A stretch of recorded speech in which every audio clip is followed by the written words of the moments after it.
Şirin içimi verin deyim.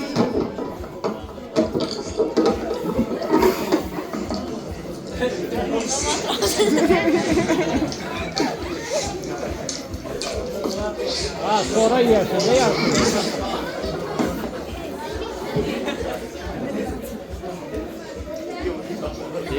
Çosa Kubadan gelin birlikte sağırak. Acos çosa gelsene, gelip salam versene.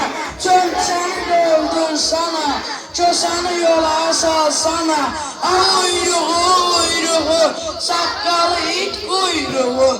Çosa bir oyun eyler, keçini qoyun eyler.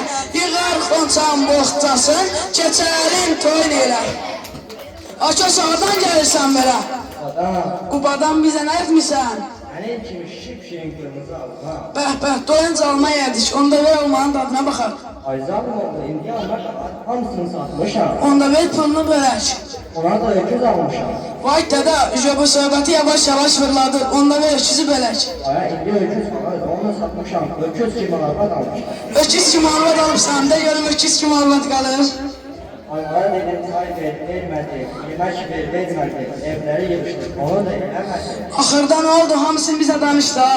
Arvada sağdan təqin altına, eşşək sıxın gələn qədər döydü. Ayda, adam da belə iş görər.